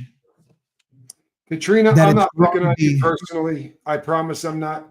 But when people, the number one question that I get asked about Diddy every single time I do a show, anytime someone sends me an email, the number one question is, how the hell did this go on for 20 or 25 years, right? And this is the answer, right? Couldn't care less. That's the answer. As a society, we go, it's Hollywood. What do we care what those people do there? Who cares? It's got nothing to do with me. I got a job. I go and I work. I got a real family. I do these things. What do I care what they're doing there? Because there are victims in every one of these situations, right? And when we all, you know, I remember doing, Scientology is a great example. I promise you, Scientology is a great example. I also believe Fairy Tale Queen says, or to harvest. I do believe that there are people who are harvesting organs and doing things of that nature. I do believe that stuff, right? However, the stories of them, like anything else, the stories get amplified. It's what It's what happens when we all tell the same stories, right? They get echoed. Now, non-disclosure agreements do not cover in the United States of America crime. So if you sign a non-disclosure agreement, right, and you find out that you signed an NDA that says nothing that you do, boss, I'll tell anybody about. What he means by that is, if I bring girlfriends home or whatever, if he's slinging blow, that doesn't supersede the law. You can walk down to the police department and go, I signed an NDA, but my boss is slinging blow. He's going to go, oh, okay, we'll go arrest him. I promise. Right? That NDA isn't going to hold up in court. That's how all the Mr. Beast accusers are getting out of their NDAs, because they're disclosing crimes allegedly. Allegedly. I think it's more like, what can you do? There's so many people in cahoots. Where do you begin? It's an excellent question. I love the word. Begin by realizing a couple of things. Number one is this. These people's decadent, disgusting lifestyles are funded by you, me, and everybody else watching, right? No joke. New movies are coming out. Everybody will say this. What do you think of Ashton Kutcher? Put a 2 in the chat if you like Ashton Kutcher. Put a 3 if you hate him. I don't know anybody anymore that doesn't think Ashton Kutcher's a dirtbag. I don't know anybody else anymore that doesn't think Mila Kunis is a dirtbag. I don't know anybody that doesn't think that Leonardo DiCaprio is a bad dude, right? Don't give them any more money. There's a damn fine start right there. Stop giving any of these people money, because when the cash dries up, things change. And believe it, we're paying for their parties. You understand that, right? We're the ones bankrolling these parties. And when we stop bankrolling the party, things are going to start to change. The other thing is, we absolutely have to hold people's feet to the fires. And one of those things is we don't look away, right? Yep. If you look at the videos that I do, if I come on here and I talk about Diddy, I can get, thousands, 30,000, 40,000 views. I come on instead talking about kids being teed. Now, some of that is because the big red button ain't going to push it, right? They're not going to push that video. They don't want that video getting pushed. So what do we do? You see a video by a content creator, and you know that content creator is going to get demonetized for what he's talking about or what she's talking about. Share it to everybody you know, right? Because what those people are doing is taking a hit. They could be talking about bubble gum and silly stuff. I could talk about Meghan Markle, right? And get unbelievable views, one right after the other. But it's not doing anything to leave the earth a better place than you found it. So if you're catching somebody that's out there and fighting, share their videos. It doesn't take much to hit a thumb up. It takes almost nothing. But what percentage of you do it on videos where people are fighting? Honestly, the simplest crap in the entire world. Leave a comment. You could go there and write comment. You could go there and write for the cause. Right? Yep. And it helps. It does help. That is tremendously. The funniest thing anyone has said in a really long time. Did you catch this? Nuh-uh. Leonardo DiCaprio puts a Logan's Run light on his girlfriend. When she's 30, she's gone. That's a fact. But the age, I think, is 26. Right? I think he doesn't let him get a whole lot older than 26. Yeah. But this is one of those situations where, because everyone asks, what can I do? Don't go to a movie again. I know they're fun, right? I know they're fun. But start thinking to yourself, we're downloading music from a big major label. Now, people are going to email me and go, we're in music. We're trying to get on our feet. That's unfortunate, right? That's unfortunate. But the people at the top of these things, like Sir Lucifer Grange, those people at the top that are living like tycoons, living like pharaohs, right? Doing whatever they want, assaulting people, doing whatever. 23, you say? 23 is the threshold? Yeah. That's kind of creepy, man. That's kind of creepy. But I'm not a fan. I'm not, and I used to be. Yeah, he's a creep. Yeah, I used to love Leonardo DiCaprio. I used to love Ashton Kutcher too, man. Yeah, I was a fan. But yeah, where there's smoke, there's fire, right? I covered the kind of how people learned about me was I covered the Danny Masterson trial, and I was really blessed that I met the Jane Does, and I know his victims, a lot of them, and Ashton Kutcher. What doesn't come out in court and everything else, you would not believe everything else. How much more divided can we get? Well, we can. We absolutely can get more divided. But what we need to do, right? What you need to do is realize that your dollar, right, is no different than a ballot. You're voting for things. You really are. When you use your cash, I'm never going to see another movie again as long as I live. I'm just not. And I love music too, and I can put it on the radio. Is there some level to to the fact that someone's getting paid there? Yeah, probably. But I listen to stuff from the 50s and 60s, right? Some 70s stuff. I'm not a guy that listens to any modern music, but I'm not going to, because I really don't like the idea that somebody had to take their right hand and grab their left ankle while somebody inserted an egg into their anus to find out whether or not they could be a rock star, right? I'm through with that. And when Kanye West, Ye comes out and says slavery is a choice, they say this guy needs to be committed. He's stupid. Is he? I mean, what he's saying is these people choose to go in this, right? These people make a choice, and we've heard out of these guys' mouths, right? They don't want talent. They don't want somebody who can sing. God help us. That's the last thing you want, because somebody that can sing can go to another record label. They can ask for a raise. They can start talking about their music rights and all of this stuff. If you can get a registered hack that has absolutely no talent, and then you pay somebody to write their music, and then you pay somebody to produce the album, and you auto-tune the hell out of them, and the next thing you know, you're J-Lo. For real. By all accounts, the woman is talentless. Yeah. But she's got Grammys and... Yeah, didn't she get a Grammy, an Oscar, and a Golden Globe, like all in the same year, one year? Yeah, I mean, she was somewhat engineered, right? This was during a time when Tony Mottola was super angry at his soon-to-be ex-wife, right? He was married to, what's her name? The one Mariah Carey. He was married to Mariah Carey, and they were in the process of getting a divorce. So he went out of his way to make her a star to piss off his ex-wife, right? That's what he was doing. He was trying to replace her with a woman that didn't sing. Allegedly. Kanye is speaking up about the music industry, and people are not particularly happy with it. Let's see what we got here for since I blew all this off. Collier, thank you. We love the new members over here. We really do. You look great in green. Hey, Nikki, thank you, Nikki, and thank you, Sonia.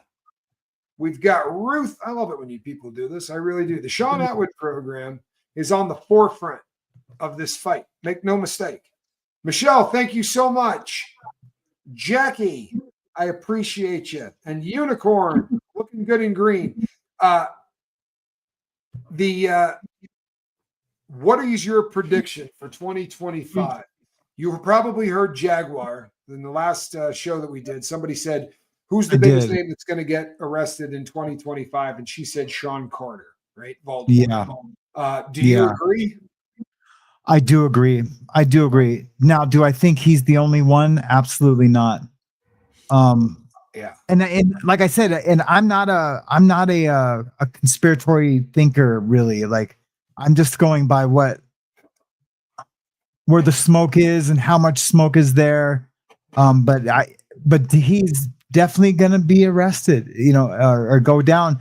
But I do think that 2025 is the year of disclosure. And I think you and I have talked about that before. This is absolutely the year of disclosure. Like the thing that we're working on with sex trafficking and that we'll present someday. And there's just so much, man. Even in my community here up in Montana, there's sex trafficking up here. And it's just unbelievable. And there's some reservations that are close by, that there's some rumbles about our native sisters that are disappearing. We're getting turned out. They're getting turned out. Yeah, it's just bad, man. On the bright side, we're saying well, in the real world anyway, can't say it here because it is such a vile subject that they don't want us talking about it. But human tea is on everybody's lips. And I think that is a beautiful thing, because this has been one of the dirtiest kept secrets. Do me a favor, everybody, put Casper's link up there and throw up my other two partners in the quest. I'm telling you right now, people, it's an awful lot of fun to report on this stuff because somebody needs to do it, and they need to do it in such a way where questions get answered by some people that might know what's going on. I'm not pretending to be the smartest person in the world. I'm pretending to be a convict, right? Spent a lot of time doing that. And honestly, this Kanye is in bed with Tim Ballard and Caviezel Mel Gibson, Paula DeJoria, Scientologist, Ashton and Marisol Nichols, Kelly Preston's dead, Jenna Elfman, Paul Hutchinson, wife sentenced to this month for human tea in Utah. Well, thank you, difficult research. I didn't realize a Scientology tie-in there, but I used to love Jenna Elfman. I met her. Yeah, I had a huge crush on her. I'll tell you my quick Elfman story. I was working as a public speaker. As you know, that was my hustle for a long time. So I was working as a public speaker, and one of the people that I worked with was a OT8 Scientologist, meaning he had reached a level of operating Thetan 8. My fiance is a ex-Scientologist. Her channel, the Reliable Reach channel, talks a lot about Scientology. So if you don't know what that means, it means you can't go any higher up the bridge to total freedom. These people are believed by others to be able to actually control matter. They can change the world. They are the most powerful people. They can heal themselves. They can do anything. It's also BS. But so this guy was an operating Thetan 8. He was an OT8. And he said to me, "Hey, I'm having a party for you." And I said, "What?" He's like, "You're killing it." We were doing some business together. And he said, "I want to fly you out to LA. I want you to meet some of my friends." I said, "Great."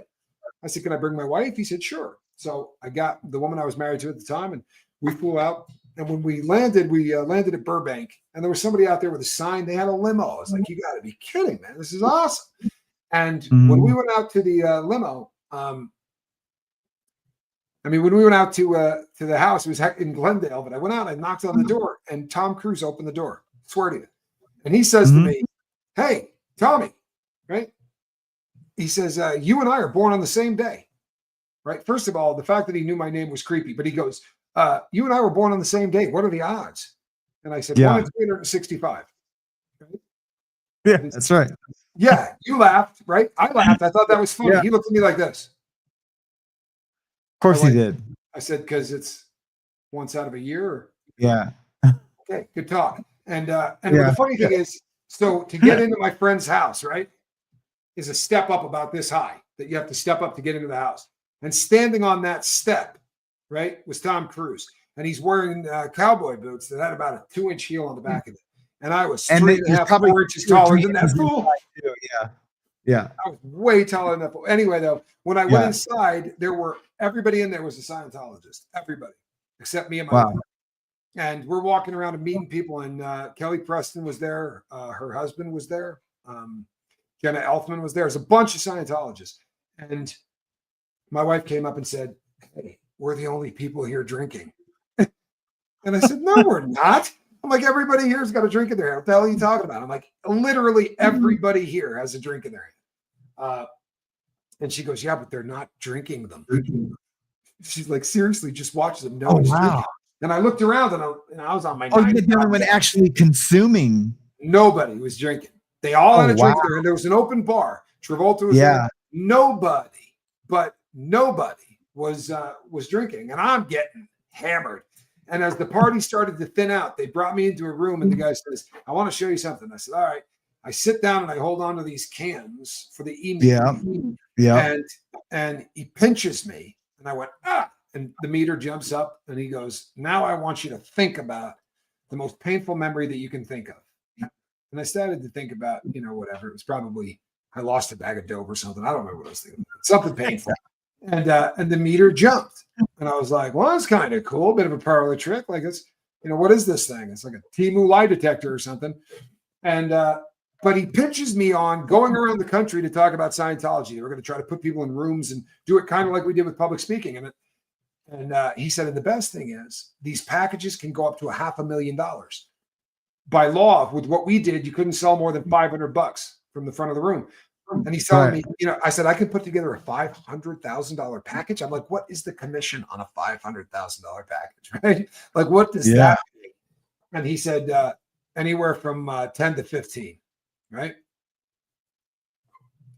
So I'm like, I'm in. Yeah. No Yeah, problem. yeah. Right? That kind Yeah. of money, I'm in. Right? And I go, when do we get paid? Is this an every 2 week? Because some public speakers, you only get paid once a month. I'm like, so, once a month. He goes, well, it doesn't really work like that. And I went, I'm sorry, how does it work? And he goes, well, you don't get paid in cash. And the amazing thing is that I allowed him to finish that sentence. Right. That's right. My life, I was just going to say, if I and had you were a car still there, there for how much I swear longer? to God, if I had a car there, the sentence never would have been finished because I would have gone, right? I would have been out of there. Exit stage left, even. Yeah, exactly. That's exactly how it exit stage left. So he said, no, you'll be able to work your way through the bridge to total freedom. And I said, I'm sorry, what? Yeah, the bag, the bridge to total freedom. You get to go through. And I said, yeah. On second thought, I'm done. I don't want to really have anything to do. Yeah, I hate I'm not trying to bum anybody out, but I was kind of in on it for the cash. And that was that. Yeah. I never saw any of them again. And the OT8 did away with me within probably 2 months, shut down all the business ventures we were doing together and everything else. But prior to that, I left drugs in his car by accident on 2 different occasions. Once I just left some paraphernalia. I left the packaging off a U100 on the floor, plus the red back cap, the orange back cap. Yeah. For those who don't know what I'm talking about, I've done that. I left some syringe paraphernalia in the guy's car by accident. But he used to be a junkie, and his wife found the stuff. Oh, turned him in to the Church of Scientology. She wrote a paper on him. And when he told me this the first time, he's like, yeah, my old lady turned me into my church. I was like, right? Like, I just started laughing. I'm like, you got to be shitting me. That can't be the truth, right? What do you mean she turned in, and what is your church going to do? He's like, nah, man, I got to go do these sec check things. And he's like, man, you don't know the hassle this is. And I said, well, you got to forgive me, man. I'm never going to, I won't make this mistake again. And so I went out the next time. And this time I wasn't even going to, I left all of the chemicals at the house. I wasn't going to do anything. And I picked up a friend at the airport and he goes, hey, man, you got a pipe? And I was like, what kind of pipe? He's like, weed. I go, nah, man, I got a weed pipe. He's like, you got a crack pipe? I'm like, dude, what did you bring with you? He's like, I got everything, man. I go, yeah, I don't have any paraphernalia, but we went and got a tin can. And we poked the hole in this tin can. Smashes on it. I swear to God, because I'm driving my friend's car, the OT8's car. So I say to my friend, I go, hey, last time I was in here, I left some paraphernalia and the dude got hemmed up. You got to get that can and make sure you destroy it and get out of the car. He goes, yeah, I'm not stupid.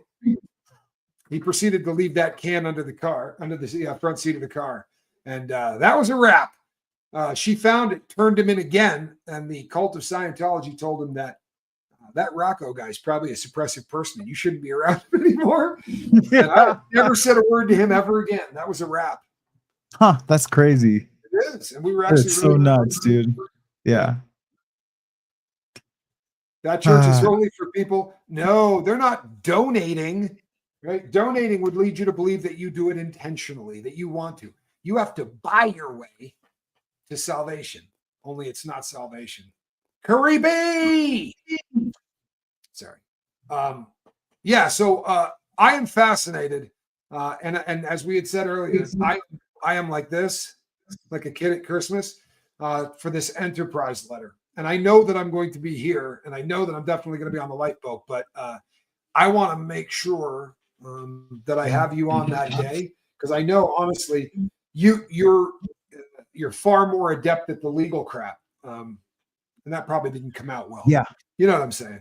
Your ability to not just understand the stuff, because truthfully, I'm halfway decent at chasing at reading this stuff. I'm horrific at chasing it down. And your ability to deep dive and find that stuff is but I'm really looking forward to knocking this thing out. What do you think we're going to see in this letter? Christina Karam is a lock, right? KK is definitely getting charged. Do you think his kids are going to be in there? I think so. Yeah. I think his son for sure. Absolutely. I agree with you. And I think they're going to charge his kid with being one of the wranglers. In a video, Will Smith's kid, right, slipped up and started talking about how Diddy's kid was always out corralling underage kids for his dad. That is. Yeah, man. Using your kids. Oh my gosh, man. And then the guy's a grown man, now, but yeah, for him to participate in that, he'll definitely be in there. Man, there's just so many names I don't want to say. Right? You know what I mean? I don't want to be that guy. Yeah. But I tell you what, since I have been that guy, I am going to be absolutely astounded if Ashton Kutcher doesn't end up hemmed up in this. I think he already knows he's in it. I think he already knows he's in it. I heard a story that I would love to recount to you, but it's not my story to tell. Yeah. I heard a story from a victim of Danny Masterson. Mm-hmm. And the victim's story included Ashton Kutcher. And I'm not saying that Ashton Kutcher essayed this person, because he didn't. But he was very aware of, according to this person's testimony, he was very aware of what happened. And as close as he was with that dude, there's no chance that there's not some fire around there. Do you mean Diddy or the Punked guy? How much fun would it be to go to prison after running a show called Punked? Yeah. He is going to sing like a canary. So, did you know the story of the Ellerin girl that he dated? I think her first name was her first name Ashley Elgin. Somebody help me with her name, please. That sounds familiar, though. Yeah, you'll know the name, and the reason is that you're going to know the name is because there was he was dating this girl. I believe her first name was Ashley. And he was dating this girl. She was lovely. She was a model, very attractive woman. She was also doing some acting, and the two of them were dating. They were supposed to go out together. He goes to the house to pick her up, and she doesn't answer the door, right? And to this, he starts to go, Ashley, thank you. He starts to go and look in windows, right? And as he's looking in the windows, he says he sees a stain on the ground that he assumes is red wine. Problem is this. Ashley Ellerin, thank you, Corn Pope. The cops went to every window, and you could not see where this girl was from any window in the house. So he had to have gone inside the building, right? So he went inside, saw her dead on the floor or bleeding out, dying on the floor. He went outside, got in his car, and called Danny Masterson. Yeesh, yeah. Then he called his manager. And both of them said, you're going to be forever known as the guy that found this girl. Get out of there. Go to the party, right? Say you never saw anything. For real. Yeah. If this dude at that time had said, here's what happened, this is what happened, they knew who did it. But they needed him to cooperate so that they could chase down this guy, right? And they didn't. For that reason, that guy killed more people before they caught him. This was the Hollywood slasher. That blood's on this dude's hands, right? You can't say enough bad stuff about Kutcher. Yeah. Then he goes and he starts this organization where he's supposed to be trying to help find exploited kids. If somebody is telling you that they're trying to find exploited kids, it seems like every time that comes up, it's a front. I'm sorry, but that's the way it looks, right? Yep. Just to be on the inside. Send me all the info you got on that. Yeah, exactly. Right? Send me all the info you got on that. If you don't think the slasher did it, send me everything you got on that and we'll build the case. If the person that did it is still out there, or if it's Ashton Kutcher, then the world needs to know about it. Send me everything you got, please. I would love to cover that. But the slasher is sitting in prison. Yeah, even Mila Kunis, she had told a story before she was even married to him about, that Ashton was her first kiss and she was 14 on set, and how her and Danny and Ashton would laugh about it, and they were always hitting on her like hard to shove his tongue down her throat. Yeah. And so like, if they're going to do that, like out in the open with grips and, craft service, the whole, everyone watching and direct, just think what they would do behind closed doors, brother. You know what I mean? Like, it's just, oh man, it's just so over the top. And I just feel like my mind is just blown always on it. And I was a part of that world, because I was a grip for a while. I lived in Hollywood. That's where I met my first wife, and I don't know. It's just crazy. I'm glad I got out of there. Sadly, as a planet, we turned our back. There's not a human being on Earth. If you say the term casting couch, there is nobody on Earth that doesn't know what a casting couch is. Yeah. Right? You don't have to explain this concept to anybody over the age of 16. Everybody understands what a casting couch is. We should live in a world where if somebody says that, people can go, huh? Right. Huh? Right. I would not listen. I have not seen this, but I'm telling you right now, there is nothing that you could say about Danny Masterson that would surprise me at this point. Here's something that most people don't know. The violence in his assaults were unbelievable. The guy called himself, his nickname for himself was Captain Donkey Punch. Okay? Jesus. Yeah. No joke. This was I know exactly what that is. Individual. Yeah. That these people had to go and receive medical care when these assaults were over. These weren't date R kind of situations. They were horrifically violent.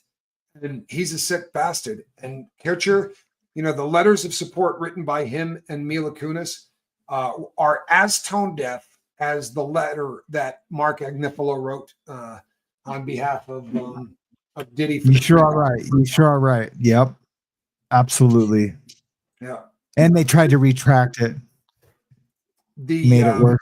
The casting couch, for those who don't know what I'm talking about, is the situation where if you want to be cast in a movie, you lay down on the couch and you allow the director or the producer or the writer or whoever or all of the above, right? Going back to Louis B. Mayer and some of the other titans of early Hollywood. And you know what? They just did it to everybody. So if you happen to be Shirley Temple, or you happen to be, playing Dorothy from The Wizard of Oz, if you ever read the stories, they were rolling up that girl's sleeve to hit her with dope before she went out to play Dorothy. What world do we live in? And the problem is we all go, it's Hollywood, right? Doesn't have anything to do with my life. I'm working. I got a real job. Those people are victims. And the sad part is this: your kids want to be those victims. Your grandkids want to be those victims. Everybody on earth thinks that the greatest thing that you could ever do, right? The best thing you could do would be to be a rock star, right? What could be better? Nothing would be better than being a rock star. Yeah. It's frightening. Yeah. I know people. I'm thinking back to some friends who would go to auditions and who were trying to make it. And yeah, there was some, they would tell stories about, situations that were aggressive, but nothing like what is being brought to light now. So I was in a film when I was, I knew a lot of casting directors too. Yeah. I was in a film when I was about 18 years old. I did a film with Chevy Chase, and I had a speaking part in the film. And day player's contract. I was on camera a couple of times, and there was no casting couch. I auditioned for George Roy Hill, but when I went in for to get put in for costumes and wardrobe, the person that fitted me out was as flamboyant a gay man as you've ever seen in your life. And if the conversation and the things that he was saying to me were recorded, pretty sure I could do a really rowdy lawsuit or could have. Yeah. But I mean, I just remember I was more amused than anything else. But yeah, nobody said to me, you need to do this, or this to get into DJ Donkey Punch. Thank you. I'm sorry. Oh yeah, that's It right. was, DJ it Donkey was Punch. DJ Yep. Donkey Punch. You're right, Darcy. I wasn't nubile enough at age 18. That could have been it. Here's the other thing. At 18, I didn't look 18. I pretty much have looked like this forever. Me too. I was the kid who could buy alcohol at 18, and yeah, kind of like at when oh boy on what's that movie with Matthew McConaughey when they're all kids in Texas. Yeah. Dazed and Confused. Yeah, Dazed and Confused, and the kid goes in. He's like, "Yeah, I work for the county, the city. Got a city job. Keeps a little change in my pocket." That kid looked really young, but that's what I would do. I would be like, "Yeah, just got off work, Yeah. Selling real estate." Yeah. What's the other one? McLovin. I got the McLovin ID. I'm set. Yeah. Hey, I was gonna beat him up. My brother Ben stopped me from beating him up. He might remember this, but that McLovin's band was opening up for his band, and he wouldn't sign my dates thing, or he got really weird when she asked him for a picture, and I was like, "You punk, you ain't shit." He had like a beard and was trying to look different, and he's like, "I'm busy right now." I was like, "Hey, punk, you're not gonna talk to my girl like that." Slap the teeth out of your head. Yeah, I wanted to fight him so bad. Yeah, you're McLovin, dude. You're not strong enough, tough enough, brave enough. Yeah. I promise you, you're McLovin. You better back up. Yeah. Is Kris Jenner using the church she founded with Pastor Johnson as a kiddie market or just a cash cow? Minimum memberships, $1,000 a month. Well, here's the lovely thing, right? I'll be back 1 second. Sure. The donations that are going to be being handed out to that church of hers. And I believe, let's get the name of that church up there real time right here real quick. It is the California Community Church. And their motto is, "No perfect people here." Boy, they nailed that. Right? They absolutely nailed that. This is not a group of perfect people. This is a prime way to launder massive amounts of money, tax-free. That's what this is. First of all, churches that have memberships fees are an odd thing. Are they not? If you're very new to religion in general, because there are people who believe, my fiance was of this belief. I took my fiance to church with me for the first time, and when we were done, she said they didn't pass around a plate or anything like that. I said, no, no, they don't. And she was under the impression, because of what Scientology was like, was that there was no choice. Yeah, if you guys could put up those links one more time, because everybody in there is asking. Yes, Danny Masterson was a Scientologist. In fact, he is a Scientologist in good standing, which is absolutely amazing. But apparently he has not been completely booted out. There is no goldenrod SP declaration on Danny Masterson as of yet. If you are if you know Scientology, you know what that means. But as of right now, he has not been declared. He is not a suppressive person, if you can believe it. But his family is kind of a big deal in the church. His brother is also an actor. You guys probably know that. His brother did the Malcolm in the Middle series. What's the money being used for? Well, that's a good question, isn't it? You want my favorite conspiracy theory? Because I'm ready to put the hat on. The money is currently being used, allegedly, to channel cash to victims of the diddler so that they will drop their lawsuits without the press finding out about it. Interesting. And there's a lot of people alleging that has happened.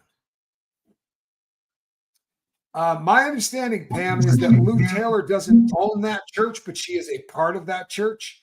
On paper, it looks like the church is co-owned by Kris Jenner. And if I'm wrong, please send me what you found. But what I found is that it's co-owned by Kris Jenner and the pastor whose name is escaping me now. And that's always embarrassing. I hate it when I can't remember that. But he's pretty charismatic. She is very charismatic. He is very charismatic. Sorry.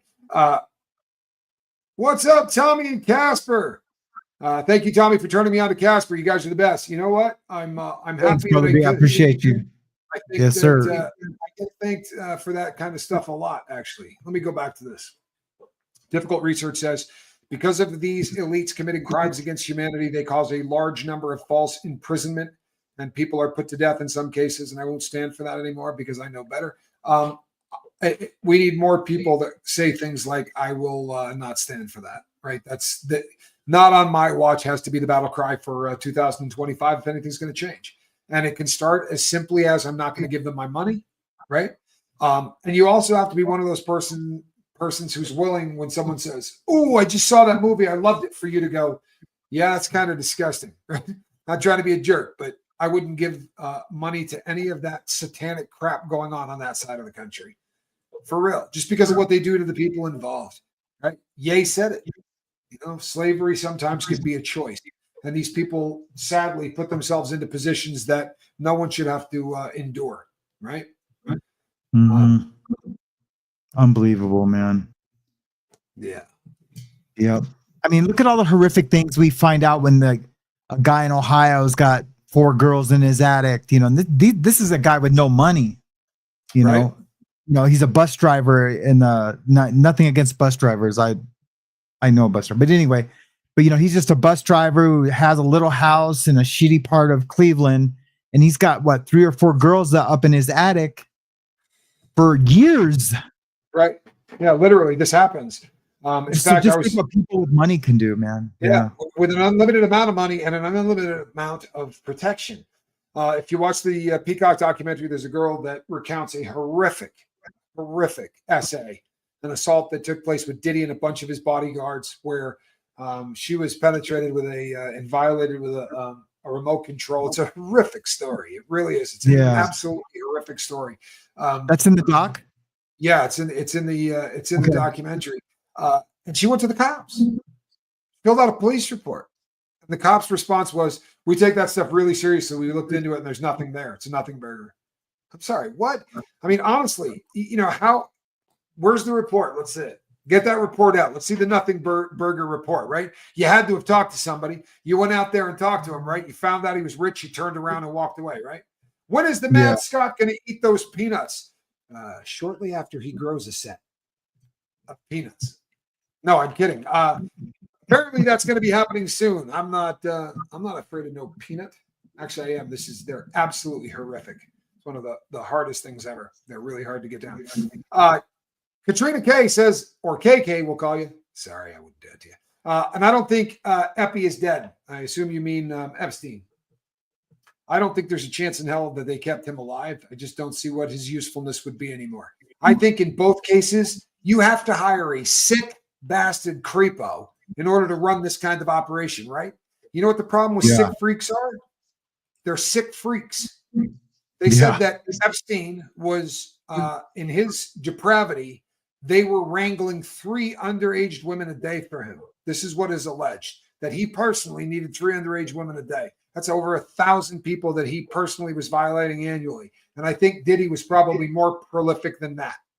When these guys get that far out, I think they'd love to do to Diddy what they did to Epstein, but you can't get away with that show twice. If they could maybe get him to OD or something along those lines. But this is really, I don't think that, I think he outlived his usefulness. And I don't think that Ghislaine Maxwell worked for him. I think he worked for Ghislaine Maxwell. Right? Yeah. And you have to have somebody around that isn't a complete and utter loose cannon with 0 impulse control. And that was Epstein. And I think that's Diddy as well. Maybe I'm wrong. Yeah. Yeah, because the connections with her dad, Ghislaine's dad, was powerful, man. Yeah, he was associated very seriously with some individuals that were associated with a 3-letter style organization from another country. He starts with the letter M, and if I say it, I'm guaranteed to demonetize my friend's video. But I know what you're talking about. You do, and I think it was an operation, right? If you ever, there's one book that was written by somebody that got away from that organization and wrote a book about it. It's the only one you'll ever find. There's only one of them, and he said the first day he ever showed up there, he came from a military background, and the first day he ever showed up there, it said above the door, by any means necessary. And that is their motto. They will do whatever needs to be done to protect the country by any means necessary. And that includes, setting somebody like him up with an operation so that he could blackmail politicians who got caught laying in bed with underage people. And I think that that's what happened there. This is the same kind of an operation, but they're going after a different kind of power base. These are people that are more in line with propaganda and what you can do in Hollywood, and they can control all of that. And of course, an awful lot of money that goes along with that. Yes, sir. If that doesn't sound too far-fetched, I don't know. No, doesn't. Probably not, right? Yeah. But one never knows. All right, people, that brings us to that 2-hour mark. And as much as I would like to stay with you here forever, I can't.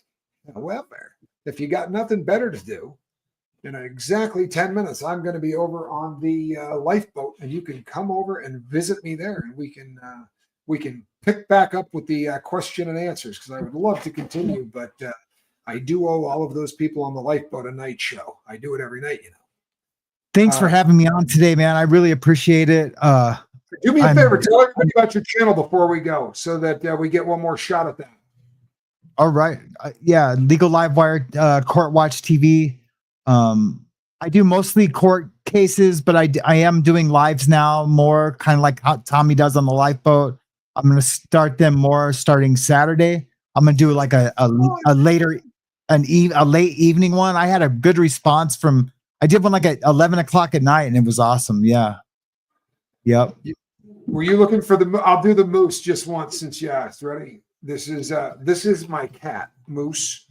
So he's Siamese. He's the coolest cat in the world. Quibs and I adopted him. We found him living under a tractor on a farm, and they said, this is a wild cat. He's feral. He bit people. I went over and I got down like this, and the cat ran over and jumped into my arms.